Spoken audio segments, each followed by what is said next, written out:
नमस्कार दोस्तों, ocean network में आपका स्वागत है। जब आपका दुश्मन आपकी प्रशंसा करने लगे, आपके नेतृत्व की प्रशंसा करने लगे और आपके नेतृत्व में आपके देश की जो प्रगति है, जो उसकी प्रतिष्ठा बढ़ रही है, उसकी प्रशंसा करने लगे, तो थोड़ा-सा सतर्क होने की भी ज़रूरत है और ज़रा इसकी गहराई में जाने की भी ज़रूरत है कि ऐसा क्यों हो रहा है? अभी तक तो जो हमारा दूसरा पड़ोसी था, पाकिस्तान, उसके जो पूर्व प्रधानमंत्री इमरान खान और वहाँ के मीडिया का भी एक बड़ा हिस्सा, जो पाकिस्तान में भी है और जो पाकिस्तान के बाहर भी कनाडा बेस है या अमेरिका में है या यूके में है, वही भारत की जो वर्तमान लीडरशिप है, जो नेतृत्व है, यानी प्रधानमंत्री नरेंद्र मोदी, उसकी तारीफ़ें करता हुआ नहीं थक रहा था।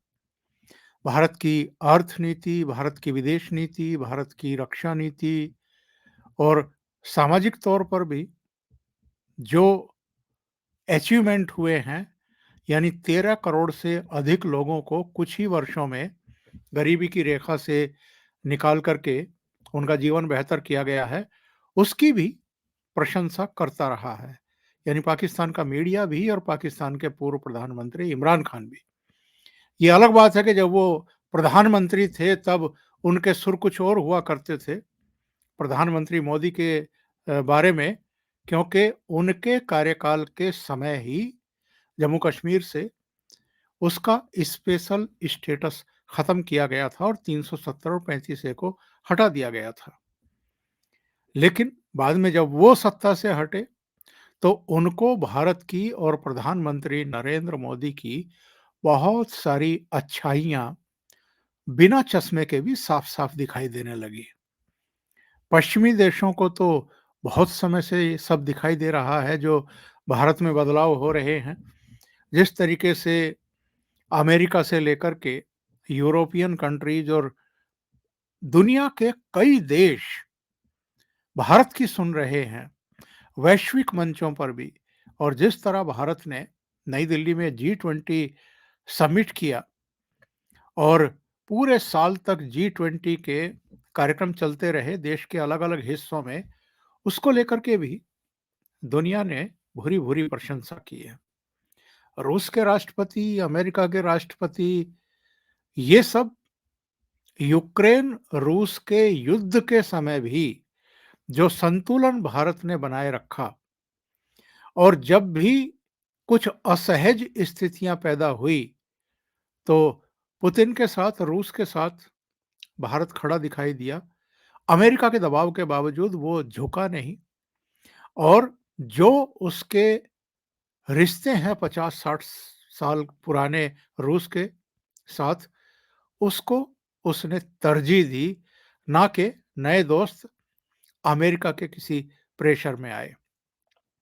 और इसको लेकर के बाद में अमेरिका ने भी माना कि अ, बहुत ऐतिहासिक और बहुत प्रगाढ़ संबंध भारत के रूस के साथ हैं, इसलिए उन पर प्रेशर नहीं बनाया जा सकता। लेकिन कमाल की बात ये है कि 2017 में डोकलाम में जिस चीन ने भारतीय सेनाओं का सामना किया, 73 दिन तक एक दूसरे के सामने सेनाएं खड़ी रही और बाद में फिर जून 2020 में गलवान घाटी में जिस तरह का संघर्ष हुआ, जिसमें हमारे भी 20 सैनिक जो हैं वो वीरगति को प्राप्त हुए और चीन को तो बहुत बड़ा नुकसान हुआ। बाद में पश्चिमी मीडिया ने भी ये माना कि चीन ने अपने नुकसान को छिपाया है, जबकि हकीकत ये है कि उसका बड़ा नुकसान हुआ है। वो चीन, गलवान घाटी के बाद भारत ने, प्रधानमंत्री नरेंद्र मोदी ने, उनकी सरकार ने चीन के तमाम नट बोल्ट कस दिए थे। ऐसे बहुत सारे फैसले लिए गए जिनसे चीन को आर्थिक नुकसान हो। चीन की बहुत सारी कंपनियों को जो भारत में निवेश करना चाहती थी, उनको एक तरीके से उनकी हदें दिखाई गई, उनका रास्ता रोक दिया गया, यानी उनको यहाँ घुसने नहीं दिया गया। उसके बहुत सारे ऐसे ऐप जो यहाँ अरबों का धंधा करते थे, उन पर पाबंदी लगा दी गई और भी बहुत सारे स्टेप उठाए गए और मोदी सरकार ने हर मामले में आत्मनिर्भर होने की दिशा में तेजी से कदम बढ़ाए। तो वैसे तो चीन को जलना-भूलना चाहिए था। चीन के राष्ट्रपति बहुत अच्छे तरीके से जानते हैं कि भारत एक बड़ी ताकत के रूप में इमर्ज हो रहा है, बदलाव हो रहे हैं, बहुत बड़े बदलाव हो रहे हैं।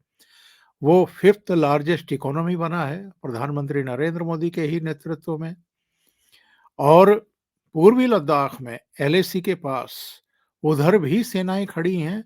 भारत की तरफ भी 60,000 सैनिक और अधिकारी अस्त्र-शस्त्रों के साथ खड़े हुए हैं। चीन की किसी भी गुस्ताखी का माकूल जवाब देने के लिए भारत पूरी तरीके से तैयार है। सेना को हर तरह के साजो-सामान से लैस कर दिया गया है और अलग-अलग क्षेत्रों में जो काम हुआ है, अब उसकी हर कोई प्रशंसा कर रहा है। लेकिन अगर चीन का ग्लोबल टाइम्स, जो शी जिनपिंग सरकार का भोंपू माना जाता है, आवाज माना जाता है, सरकार का रुख क्या है, उससे प्रतिपादित होता है। उस ग्लोबल टाइम्स ने अगर एक ऐसा लेख प्रकाशित किया है, जिसमें प्रधानमंत्री नरेंद्र मोदी के नेतृत्व की यानी लीडरशिप की खुलकर के तारीफ की गई है और ये भी कहा गया है कि भारत जो है वो दुनिया की तेजी से बढ़ती हुई शक्ति है, तो फिर सोचने के लिए बाध्य होना पड़ता है कि ये 2024 को लेकर के जिस तरह की खबरें अब पूरी दुनिया में पहुंचनी शुरू हो चुकी हैं कि नरेंद्र मोदी की ही तीसरी बार प्रधानमंत्री के पद पर वापसी हो रही है। कहीं चीन का सुर, चीन का रुख इसी वजह से तो नहीं बदल रहा है। एक्चुअल में ग्लोबल टाइम्स ने जो शंघाई की फुडन यूनिवर्सिटी है, उसके centre for south Asian studies के निर्देशक झांग जियाडोंग का एक लेख प्रकाशित किया है और उन्होंने ये कहा है कि पीएम मोदी के नेतृत्व में आर्थिक विदेश नीति के क्षेत्र में भारत ने अभूतपूर्व प्रगति की है। उन्होंने खास तौर से पिछले 4 साल की उपलब्धियों की चर्चा की है। उनका कहना है कि 4 साल पहले भी मैंने नई दिल्ली की यात्रा की थी और हाल में फिर से मैं भारत गया, तो मैंने मूलभूत परिवर्तन और बदलाव जो हैं, वो भारत में नोट किए हैं। और ये लेख एक्चुअल में जो भारत की मजबूत आर्थिक वृद्धि है, जो शहरी शासन में सुधार है, जो अंतर्राष्ट्रीय संबंधों विशेषकर चीन के साथ जो हाल में थोड़ा-सा दृष्टिकोण में बदलाव आया है, ये कौन कह रहा है? ये मैं नहीं कह रहा हूँ। ये लेखक झांग जियाडोंग कह रहे हैं। तो उन्होंने इन चीज़ों का उल्लेख किया है। लेख में उन्होंने एक उदाहरण देते हुए ये कहा है कि चीन और भारत के बीच में व्यापार असंतुलन पर चर्चा करते हुए जो भारतीय प्रतिनिधि पहले मुख्य रूप से इसी पर चीन को जिम्मेदार ठहराते थे, अब वो भारत की निर्यात क्षमता का जिक्र करते हैं और उन्होंने ये भी कहा है कि तेजी से बढ़ते आर्थिक और सामाजिक विकास के साथ भारत रणनीतिक रूप से अधिक आश्वस्त दिखाई दे रहा है और अब भारत यानी भारत नैरेटिव, इंडिया नैरेटिव नहीं, भारत नैरेटिव बनाने और इसे डेवलप करने में ज़्यादा एक्टिव हो गया है पुराने समय के मुकाबले। इसके अलावा इसमें ये भी कहा गया है कि राजनीतिक और सांस्कृतिक इन दोनों क्षेत्रों में भारत पश्चिम के साथ अपनी लोकतांत्रिक सहमति पर जोर देने से आगे बढ़ करके जो लोकतांत्रिक राजनीति है, उसकी इंडियन जो स्पेशलिटी है, उसको उजागर कर रहा है। यानी जो उसकी अपनी खुद की पहचान है, वो उसको सामने लेकर के आ रहा है और लोकतांत्रिक राजनीति पर ज़्यादा जोर दिया जा रहा है। लोकतांत्रिक राजनीति पर। ये चीन जैसे देश के एक लेखक कह रहे हैं, जहाँ डेमोक्रेसी एक्चुअल में नहीं है। और ग्लोबल टाइम्स ने इस लेख में ये भी कहा है कि ये बदलाव भारत की जो ऐतिहासिक औपनिवेशिक छवि थी, उससे बचने के साथ-साथ राजनीतिक और सांस्कृतिक रूप से जो विश्व गुरु के रूप में कार्य करने की महत्वाकांक्षा है, जो दर्शाता रहा है भारत, ये उसका एक प्रमाण है, एक रूप और स्वरूप है। विशेषकर इस लेख में भारत की जो विदेश नीति है, प्रधानमंत्री नरेंद्र मोदी की जो सरकार की विदेश नीति है, जो नीति अपनाई गई है, यानी रूस-यूक्रेन युद्ध के दौरान भी, जी20 समिट के दौरान भी जो घोषणा पत्र जारी किया गया, इसके अलावा भी जो वैश्विक मंचों पर भारत का स्टैंड रहा है, ये ठीक है कि चीन के साथ हमारी अदावत है 2 घटनाओं के चलते। डोकलाम और पूर्वी लद्दाख में जो हेठी दिखाई थी चीन ने और जिसको मुंह तोड़ जवाब दे दिया गया था। लेकिन वैश्विक मंचों पर ऐसे कई अवसर आए जब चीन ने भारत का साथ दिया और भारत ने चीन का साथ दिया। तो इस लेख में ये कहा गया है कि साहब, भारत की जो विदेश नीति की रणनीति है, उसकी सराहना की जानी चाहिए, जिसमें अमेरिका, जापान और रूस जैसी प्रमुख वैश्विक शक्तियों के साथ संबंधों को मजबूत करने पर जोर डाला गया है। और इस लेख में ये भी कहा है कि विदेश नीति में भारत की रणनीतिक सोच में एक बदलाव आया है और वो स्पष्ट रूप से एक महान शक्ति रणनीति की ओर बढ़ रहा है। खास तौर से इस लेख में प्रधानमंत्री नरेंद्र मोदी के बारे में ये कहा गया है कि जब से उन्होंने सत्ता संभाली है, उन्होंने अमेरिका, जापान, रूस और अन्य देशों के साथ क्षेत्रीय संगठनों के साथ भारत के संबंधों को बढ़ाने के लिए एक खास रणनीति अपनाई है और भारत ने हमेशा खुद को वैश्विक शक्ति माना है और अब वो शो कर रहा है और भारत को बहुसंतुलन से मल्टी अलाइनमेंट में शिफ्ट हुए 10 साल से भी कम समय हुआ है। यानी सीधे-सीधे नरेंद्र मोदी जब से प्रधानमंत्री बने हैं 2014 से, इन 10 साल से कम अरसे की बात ग्लोबल टाइम्स में छपे हुए लेख में की जा रही है। अब सवाल ये उठता है कि अगर भारत के साथ चीन के संबंध खराब हुए थे, तो इसके लिए जिम्मेदार कौन है? क्योंकि अगर आप देखें, तो जब शी जिनपिंग भारत आए थे, तो भारत ने तो प्रधानमंत्री नरेंद्र मोदी ने तो गर्मजोशी में कोई कमी बाकी नहीं छोड़ी थी और जब प्रधानमंत्री नरेंद्र मोदी भी वुहान गए थे, यानी चीन गए थे, तब उनकी तरफ से भी एक गर्मजोशी दिखाई दी थी, एक सम्मान दिखाई दिया था। यानी दोनों देशों की लीडरशिप में एक भरोसे का पुट तो दिखाई दिया था, सहयोग का पुट तो दिखाई दिया था, लेकिन बीच में कुछ बदमाशी चीन की तरफ से हुई।